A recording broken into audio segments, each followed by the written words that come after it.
मेरा नाम है मेहरुन्निसा। सौतन। जब शब्बो के 2-3 बच्चे होकर मर गए और उम्र ढल गई तो अख्तर का प्रेम उससे कुछ कम होने लगा और दूसरी शादी की धुन सवार हुई। आए दिन शब्बो से झगड़े होने लगे। अख्तर एक न एक बहाना खोजकर शब्बो पर बिगड़ता और उसे मारता और आखिर वो दूसरी औरत ले ही आया। इसका नाम था चंपा। चंपई रंग था, बड़ी बड़ी आंखें, जवानी की उम्र, पीली कुशांगी। शब्बो भला इसके औरत के सामने क्या जचती। फिर भी वह जाते हुए उम्र में अपने पति को जितने दिन हो सके अपने अधिकार में रखना चाहती थी।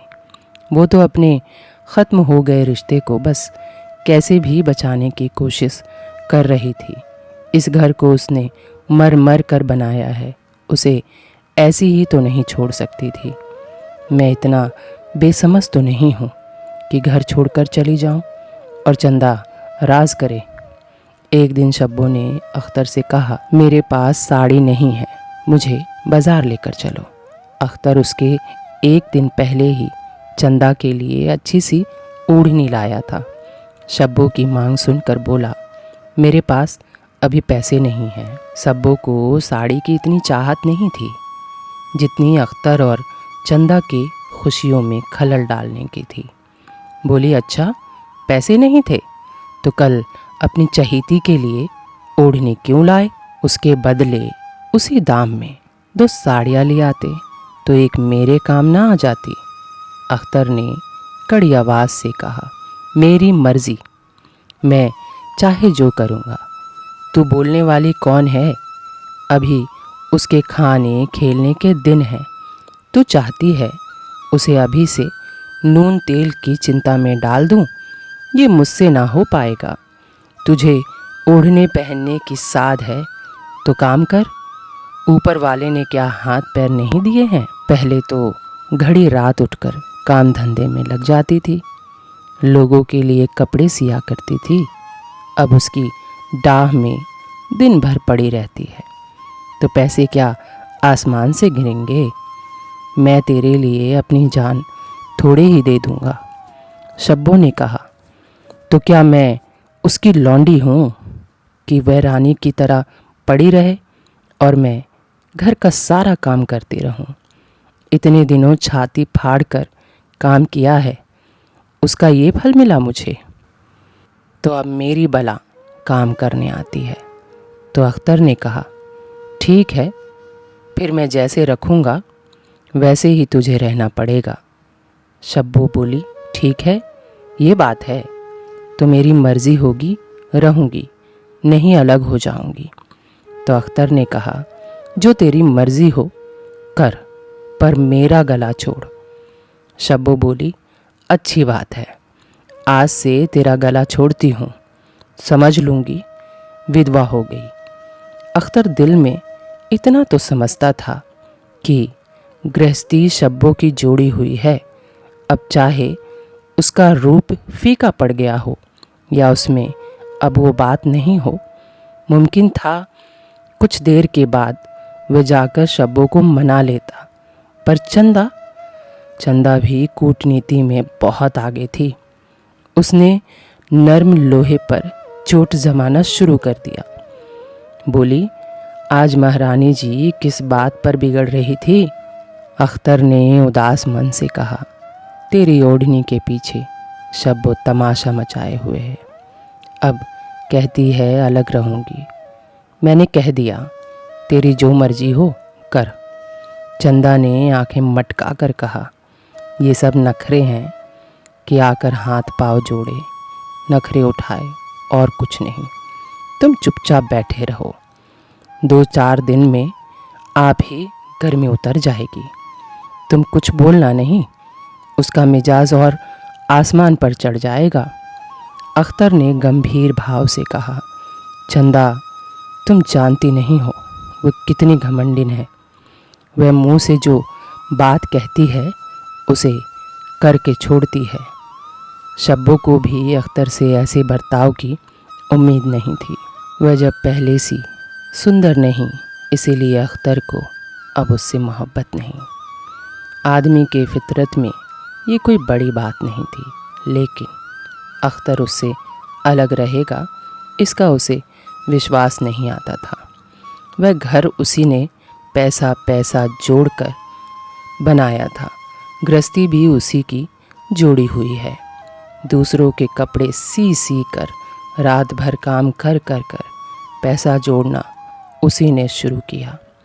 इस घर में आकर उसने कौन कौन से दुख नहीं झेले, इसीलिए ना कि बुढ़ापे में थक जाने पर एक टुकड़ा चैन से खाएगी और पड़ी रहेगी। और आज वो इतनी निर्दयता से दूध की मक्खी की तरह निकाल फेंक दी जाएगी।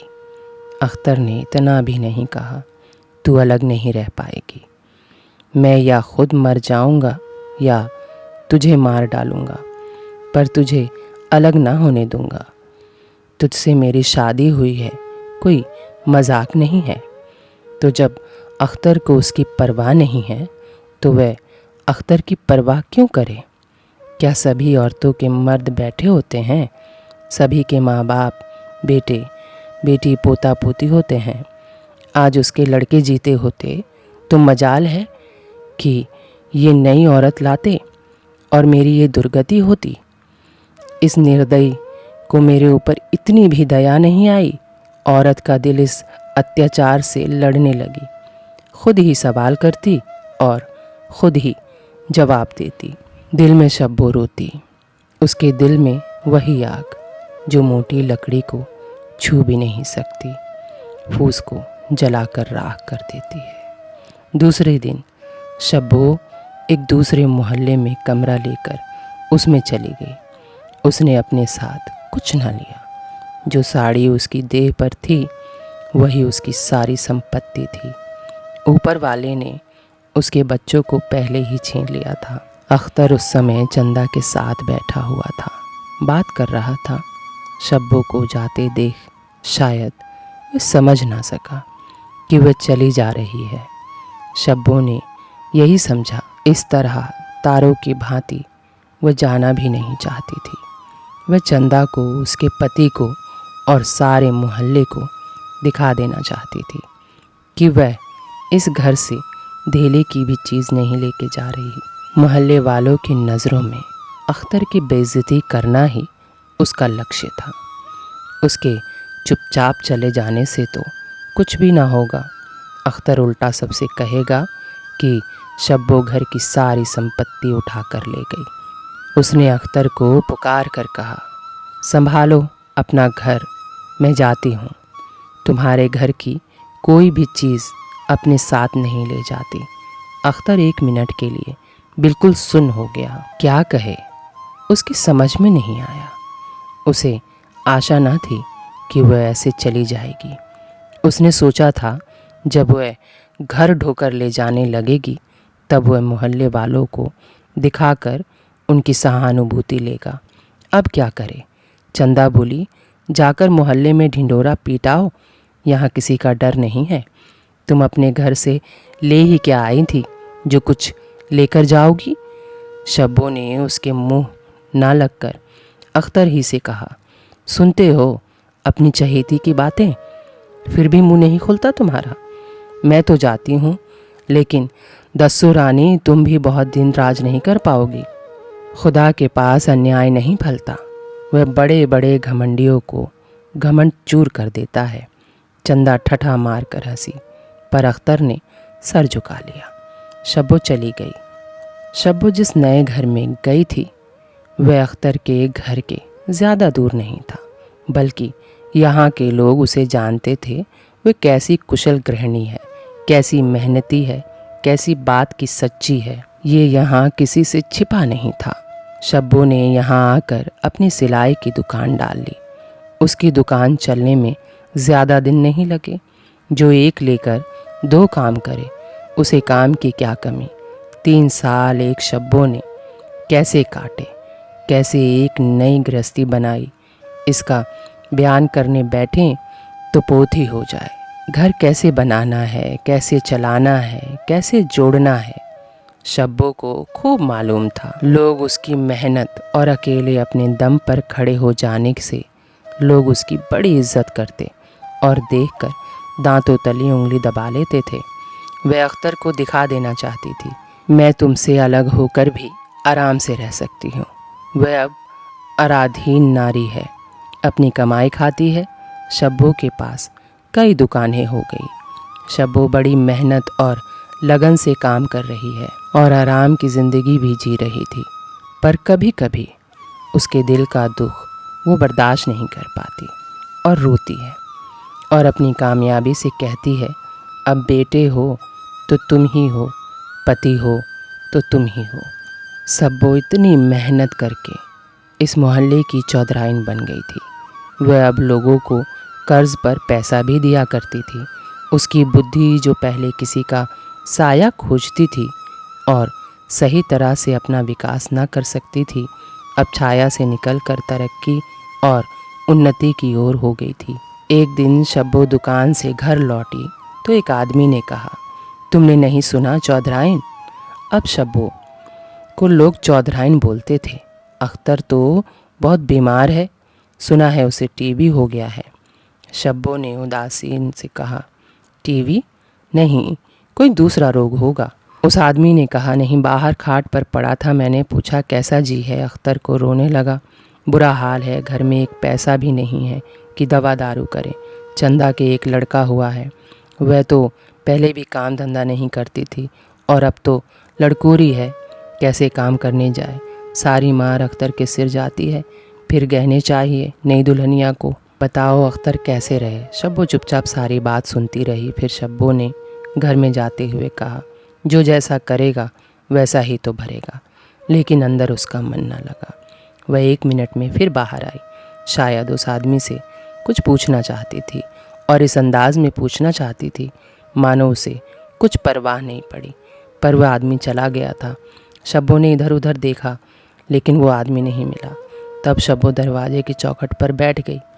उसे वो शब्द याद आए जो उसने 3 साल पहले अख्तर के घर से चलते समय कहा था। उस वक्त जलन से उसने शराब दिया था। अब वह जलन ना थी, समय ने उसे बहुत कुछ शांत कर दिया था। अख्तर और चंदा की करतूत अब नफरत के लायक नहीं, दया के लायक थी। उसने सोचा अख्तर को टीबी हो गया है तो जाहिर है उसके हालात अच्छे नहीं होंगे। कुछ ऐसा मोटा ताज़ा तो पहले भी नहीं था, टीबी ने तो और घुला डाला होगा। फिर उसका कोई परमानेंट काम भी नहीं था। अब तो खाने पीने के भी ठीक ठीक ना मिल रहा होगा। उसके पड़ोस की एक औरत कपड़े सिलाने के बहाने आकर पूछा, सुना अख्तर बहुत बीमार है? खैर, ऊपर वाले के यहाँ देर है अंधेर नहीं, जो जैसी करेगा वैसा ही पाएगा। तुम्हें इतनी बेदर्दी से निकाला कि कोई अपने दुश्मन को भी ना निकाले। शब्बो ने टोका, नहीं बहन, ऐसी बात नहीं थी। वे तो बेचारे कुछ बोले ही नहीं, मैं चली तो सिर झुका लिया। चंदा के कहने में आकर वे चाहे जो कुछ कर बैठे हों, ये मुझे कभी कुछ नहीं कहा। किसी की बुराई क्यों करूं? और वैसे भी कौन ऐसा मर्द है जो खूबसूरती के बस में नहीं हो जाता। चंदा के कारण उनकी ये दशा हुई। पड़ोसी ने कपड़े नहीं दिए सीने को और मुंह फेर कर चली गई। शब्बो ने बैग उठाया और अख्तर के गली की तरफ वाले राशन की दुकान पर चली गई। पर उसकी आंखें उस रास्ते की ओर लगी हुई थी जो उसके घर को जाता था। कोई उसे बुलाने ज़रूर आ रहा होगा। शब्बो दिल में ये सोच रही थी, नहीं, बिना बुलाए वो कैसे जा सकती है। लोग कहेंगे आखिर दौड़ी आई ना, मगर अख्तर तो कमज़ोर बिस्तर में पड़ा होगा। टीबी ऐसी मर्ज है, इसमें इंसान खस्ता ही रह जाता है। ऊपर से बुखार भी छूटता नहीं। इसके बदन में था ही क्या, फिर उसे कौन बुलाएगा। चंदा को क्या गरज पड़ी है, कोई दूसरा घर कर लेगी, जवान है, 100 गाहक मिल जाएंगे। ये सब अभी सोच ही रही थी कि उसने सामने से देखा, अच्छा वो तो आ रहा है, हाँ आ रहा है। कुछ घबराया सा जान पड़ता है, कौन आदमी है, इसे तो कभी इस गली में नहीं देखा। पर बहुत समय से मैं कभी इस गली में गई भी तो नहीं हूँ, शायद 2-4 आदमी आकर रह रहे होंगे। वो आदमी चुपचाप दुकान के पास से निकला। शब्बो ने राशन का बैग दुकान पर रख दिया और उसके पास जाकर बोली, अख्तर ने भेजा है तुम्हें? अच्छा तो चलो, घर में तुम्हारे साथ चलती हूँ, या फिर मैं कुछ रुपए दे देती हूँ, तुम्हें जाकर चंदा को दे देना और कह देना कोई काम हो तो बुला भेजे। वह आदमी ना तो अख्तर को जानता था ना ही चंदा को।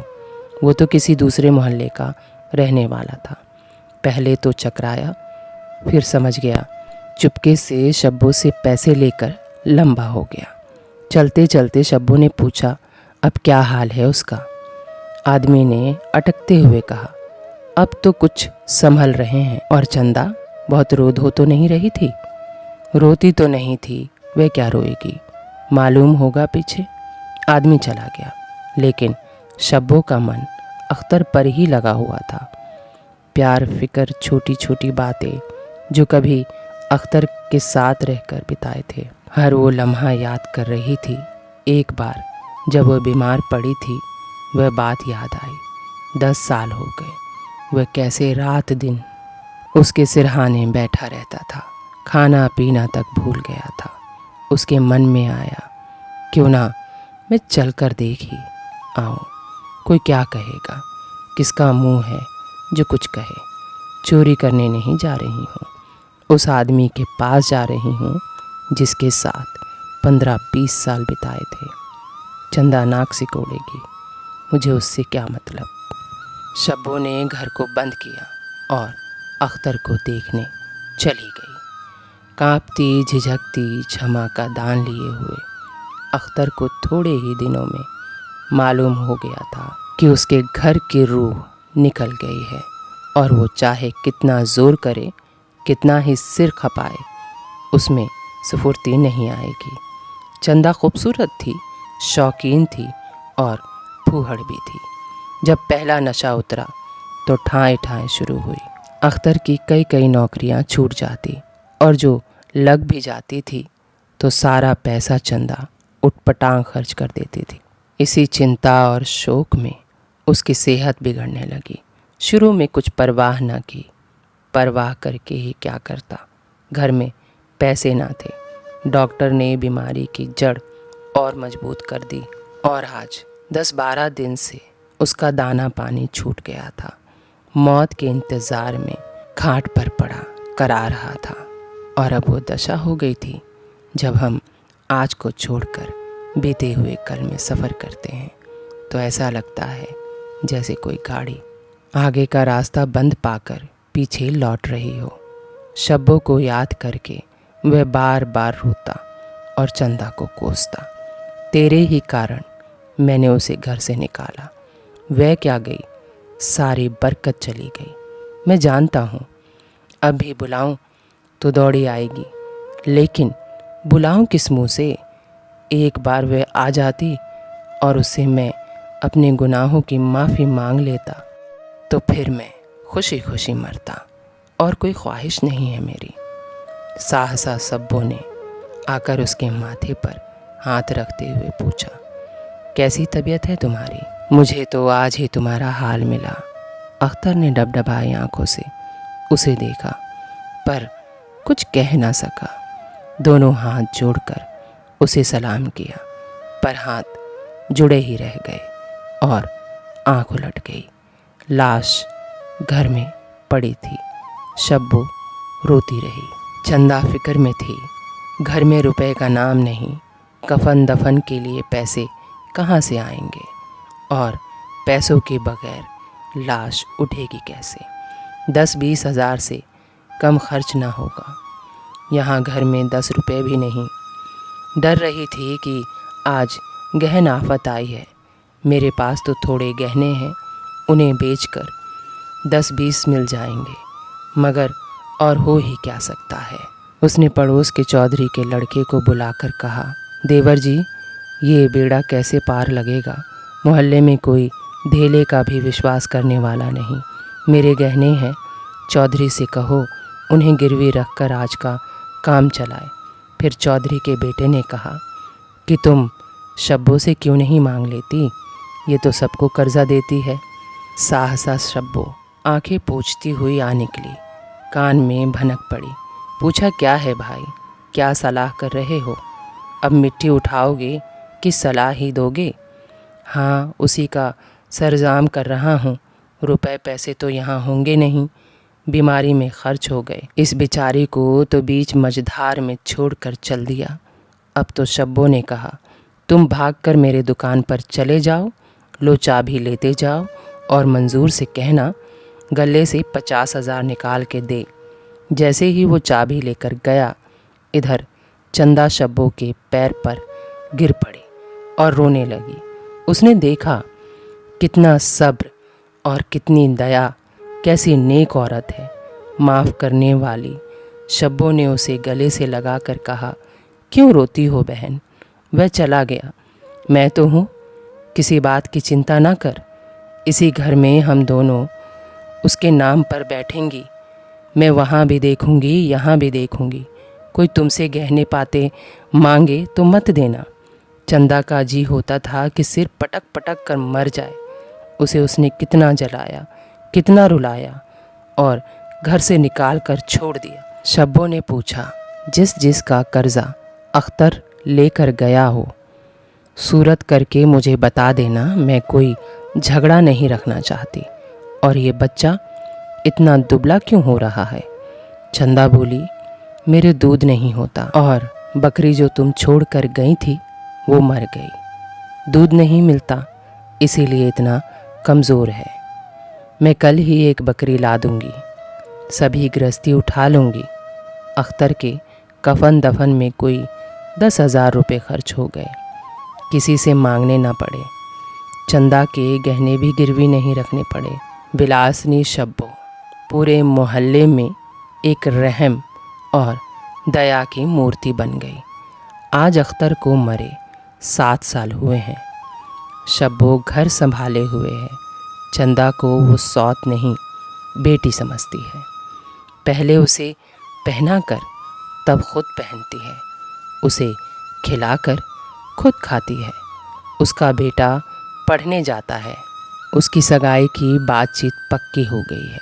इस जाति में बचपन में ही शादी हो जाती है। चंदा डबडबाई आंखों से बोली, आज इसके पापा जिंदा होते तो कुछ और बात होती। शब्बो ने कहा, वो नहीं है तो मैं तो हूँ। मैं वो जितना करते थे मैं उसका दुगना करूँगी। जब मैं मर जाऊँ तब कहना कि इसके पापा नहीं हैं। चंदा ने उसकी गोद में सिर रख दिया और खूब रोई। बाजी, तुम मेरी माँ हो, तुम ना होती तो मैं किसके दरवाजे पर खड़ी होती। घर में तो चूहे लौटते थे, उनके राज में मुझे दुख ही दुख उठाने पड़े। सुहागा का सुख तो मुझे तुम्हारे राज में मिला। मैं दुख से नहीं रोती, रोती हूँ खुदा की मेहरबानी पर कि कहाँ मैं और कहाँ ये खुशहाली। शब्बो मुस्कुराकर रो दी। अगर आपको मेरी कहानी अच्छी लगी होगी तो वीडियो को ज़रूर लाइक कीजिएगा और आपको मेरी कहानी कैसी लगी कमेंट में ज़रूर लिख भेजिएगा। उम्मीद है मेरी ये वीडियो आपको पसंद आई होगी, तो चैनल को सब्सक्राइब करके आप मेरा हौसला बढ़ा सकते हैं। धन्यवाद।